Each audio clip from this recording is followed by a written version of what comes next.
ಆತ್ಮೀಯ 10ನೇ ತರಗತಿ ವಿದ್ಯಾರ್ಥಿಗಳೇ ಎಲ್ರಿಗೂ ನಮಸ್ಕಾರ. ಇದರಿಂದ ವಿಡಿಯೋಗೆ ಸ್ವಾಗತ. 2023-24ನೇ ಸಾಲಿನಲ್ಲಿ SSLC ವ್ಯಾಸಂಗ ಮಾಡ್ತಾ ಇರತಕ್ಕಂತಹ ವಿದ್ಯಾರ್ಥಿಗಳಿಗೆ ಇನ್ನೇನು ಪರೀಕ್ಷೆ ಕೇವಲ ಕೆಲವು ದಿನ ಇದೆ. ನಿಮ್ಮ ಪರೀಕ್ಷೆ ಹತ್ರ ಬರ್ತಾ ಇದೆ. ನೀವು ಕೂಡ ಪರೀಕ್ಷೆಗೆ ಉತ್ತಮ ರೀತಿಯಲ್ಲಿ ಸಿದ್ಧತೆಯನ್ನ ನಡೆಸ್ತಾ ಇದ್ದೀರಾ ಅಂತ ಹೇಳಿ ಅನ್ಕೊಳ್ತಾನೆ. ಈ ಸಂದರ್ಭದಲ್ಲಿ ಸುಮಾರು ವಿದ್ಯಾರ್ಥಿಗಳು ನನಗೆ ಕಮೆಂಟ್ ಮಾಡಿದ್ರೆ, ಮ್ಯಾಮ್ ಕ್ವಶನ್ ಪೇಪರ್ ಪ್ಯಾಟರ್ನ್ ಯಾವ ರೀತಿ ಇರುತ್ತೆ, ಹಾಗೇನೆ ಬ್ಲೂ ಪ್ರಿಂಟ್ ನ ನಮ್ಗೆ ಹೇಳ್ಕೊಡಿ ಮ್ಯಾಮ್, ಅಥವಾ ಬ್ಲೂ ಪ್ರಿಂಟ್ ಯಾವ ರೀತಿ ಇರುತ್ತೆ ತೋರಿಸ್ಕೊಡಿ ಮ್ಯಾಮ್ ಅಂತ ಹೇಳಿ ಕೇಳಿದ್ರಿ. ಹಾಗಾಗಿ ಈ ದಿನದ ವಿಡಿಯೋನಲ್ಲಿ SSLC ಮುಖ್ಯ ಪರೀಕ್ಷೆನಲ್ಲಿ ಏನು ಪ್ರಶ್ನೆ ಪತ್ರಿಕೆ ಇರುತ್ತಲ್ವಾ, ಆ ಒಂದು ಪ್ರಶ್ನೆ ಪತ್ರಿಕೆಯ ನೀಲನಕ್ಷೆ ಬ್ಲೂ ಪ್ರಿಂಟ್ ಯಾವ ರೀತಿ ಇರುತ್ತೆ, ಹಾಗೇನೆ ಒಂದು ಮಾಡೆಲ್ ಕ್ವಶನ್ ಪೇಪರ್ ನ ಪ್ಯಾಟರ್ನ್ ಅನ್ನ ಕೂಡ ನಾನು ಈ ದಿನದ ವಿಡಿಯೋನಲ್ಲಿ ತಿಳಿಸ್ತಾ ಹೋಗ್ತಾನೆ. ವಿದ್ಯಾರ್ಥಿಗಳೇ ಗಮನಿಸಿ, ಕರ್ನಾಟಕ ಪ್ರೌಢ ಶಿಕ್ಷಣ ಪರೀಕ್ಷಾ ಮಂಡಳಿ 2023-24ನೇ ಸಾಲಿನ ಪಠ್ಯಾಧಾರಿತ SSLC ಪರೀಕ್ಷೆ ಪ್ರಶ್ನೆ ಪತ್ರಿಕೆಯ ಪರಿಷ್ಕೃತ ವಿನ್ಯಾಸದ ಬಗ್ಗೆ ನಾನು ಇವಾಗ ತಿಳಿಸ್ಕೊಡ್ತೇನೆ. ಹೇಗಿರುತ್ತೆ ನಿಮ್ಮ ಕ್ವಶನ್ ಪೇಪರ್ ಪ್ಯಾಟ್ರನ್ ಅಂತ ಹೇಳಿ ನೋಡೋದಾದರೆ, ಮೊದಲನೇದಾಗಿ ಉದ್ದಿಷ್ಟಗಳಾದಂತಹ ಜ್ಞಾನ, ಗ್ರಹಿಕೆ, ಅಭಿವ್ಯಕ್ತಿ, ಪ್ರಶಂಸೆ, ಇದಕ್ಕೆ ಎಷ್ಟು ಅಂಕಗಳನ್ನು ನಿಗದಿಪಡಿಸಿದ್ದಾರೆ ಅಂತ ಹೇಳಿ ನಾವು ನೋಡೋದಾದರೆ, ಜ್ಞಾನಕ್ಕೆ ಸಂಬಂಧಿಸಿದಂತೆ 21 ಅಂಕಗಳು, ಗ್ರಹಿಕೆಗೆ ಸಂಬಂಧಿಸಿದಂತೆ 36 ಅಂಕಗಳು, ಅಭಿವ್ಯಕ್ತಿಗೆ ಸಂಬಂಧಿಸಿದಂತೆ 39 ಅಂಕಗಳು, ಹಾಗೆ ಪ್ರಶಂಸೆಗೆ 4 ಅಂಕಗಳನ್ನು ನೀಡಲಾಗಿದೆ.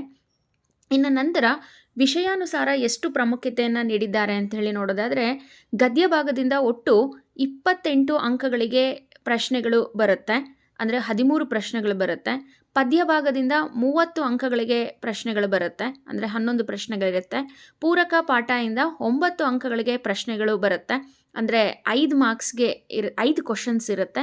ಇನ್ನು ಅಪಠಿತ ಗದ್ಯ 4 ಮಾರ್ಕ್ಸ್ಗೆ ಇರುತ್ತೆ, 1 ಪ್ಯಾರಾಗ್ರಾಫ್ ಇರುತ್ತೆ. ಇನ್ನು ವ್ಯಾಕರಣಾಂಶಗಳು, ಛಂದಸ್ಸು, ಅಲಂಕಾರ, ವಾಕ್ಯ ರಚನೆ, ಇದಕ್ಕೆ ಸಂಬಂಧಿಸಿದಂತೆ ಒಟ್ಟು 15 ಪ್ರಶ್ನೆ ಇರುತ್ತೆ, 29 ಅಂಕಗಳಿಗೆ. ಟೋಟಲ್ ಆಗಿ ಒಟ್ಟು 45 ಪ್ರಶ್ನೆಗಳು, ಹಾಗೆ 100 ಅಂಕಗಳು. ಇನ್ನು ಗ್ರಾಮರ್ ಅಂತ ಹೇಳಿ ಬಂದರೆ, ನಾವು ಗ್ರಾಮರನ್ನು ಎಲ್ಲಿ ನೋಡ್ಬೋದು ಅಂತ ಹೇಳಿದ್ರೆ, ಫಸ್ಟ್ ಮೇನ್ ಏನು ಬಹು ಆಯ್ಕೆ ಪ್ರಶ್ನೆಗಳಿರುತ್ತಲ್ವ, ಅಲ್ಲಿ ನಿಮಗೆ ಗ್ರಾಮರನ್ನು ಕೊಡ್ತಾರೆ.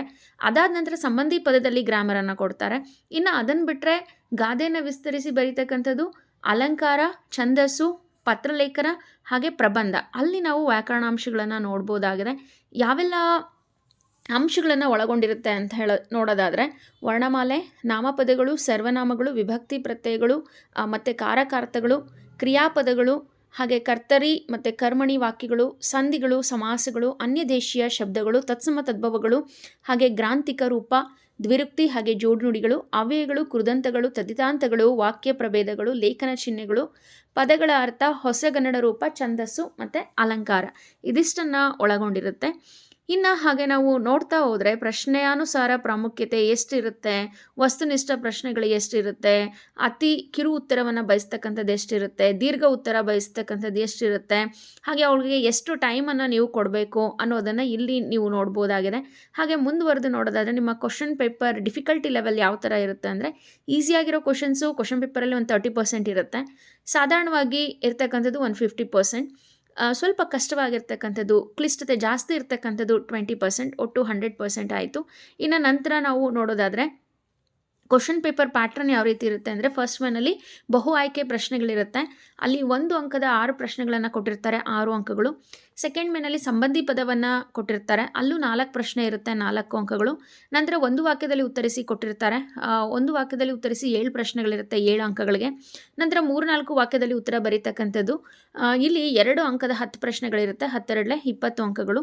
ನಂತರ 5-6 ವಾಕ್ಯ, ಇಲ್ಲಿ 3 ಅಂಕದ 11 ಪ್ರಶ್ನೆಗಳು ಇರುತ್ತೆ, 11 33. ನಂತರ 8-10 ವಾಕ್ಯ, 4 ಅಂಕಗಳ 5 ಪ್ರಶ್ನೆ ಇರುತ್ತೆ, ಅಲ್ಲಿಗೆ 5-4 20.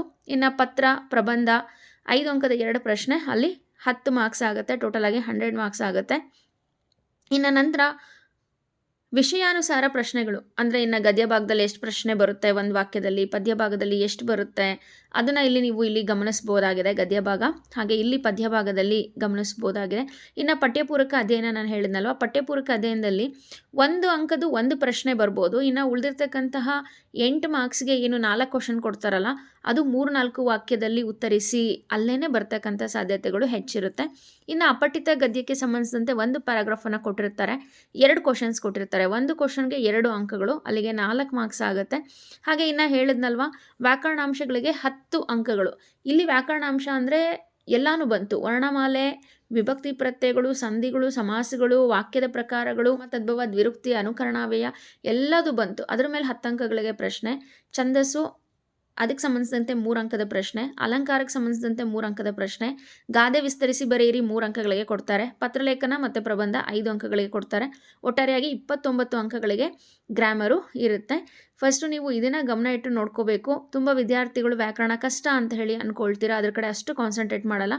ಬಟ್ 29 ಅಂಕಗಳು ನಿಮಗೆ ವ್ಯಾಕರಣದಲ್ಲಿ ಸುಲಭವಾಗಿ ಸಿಕ್ಕಿಬಿಡುತ್ತೆ ನೀಟಾಗಿ ನೀವು ತಿಳ್ಕೊಂಡಿದ್ದೆ ಆದರೆ. ಈ ರೀತಿ ನಿಮ್ಮ ಪ್ರಶ್ನೆ ಪತ್ರಿಕೆಯ ಪ್ಯಾಟ್ರನ್ ಇರುತ್ತೆ. ಹಾಗೆಯೇ ನೀವು ಒಂದು ಪ್ರಶ್ನೆಗೆ ಎಷ್ಟು ಸಮಯವನ್ನು ನಾನು ನಿಗದಿಪಡಿಸ್ಕೋಬೇಕು, ಒಂದು ಮೇನ್ಗೆ ಎಷ್ಟು ಟೈಮನ್ನು ನಿಗದಿಪಡಿಸ್ಕೋಬೇಕು ಅನ್ನೋದನ್ನು ನೀವು ಮನಸ್ಸಲ್ಲಿ ಕ್ಯಾಲ್ಕುಲೇಟ್ ಮಾಡ್ಕೊಳ್ಳಿ. ಅಥವಾ ಇಲ್ಲೇ ಟೈಮಿಂಗ್ಸ್ನ ನಾನು ನೋಡಿದ್ನಲ್ಲ ಆಗಲೇ ತೋರಿಸಿದಂತಹ ಒಂದು PDF ಇದರಲ್ಲಿ ನೀವು ನೋಡ್ಬೋದಾಗಿದೆ. ಆ ರೀತಿ ನೀವು ಟೈಮನ್ನು ಮ್ಯಾನೇಜ್ಮೆಂಟ್ ಮಾಡಿಕೊಂಡ್ರೆ ಈಸಿಯಾಗಿ ಎಲ್ಲ ಕ್ವಶನ್ಸ್ಗೆ ಅಟೆಂಡ್ ಮಾಡ್ಬೋದು ಅಂತ ಹೇಳ್ತಾ ವಿಡಿಯೋವನ್ನು ವೀಕ್ಷಿಸಿದ್ದಕ್ಕೆ ಧನ್ಯವಾದಗಳು.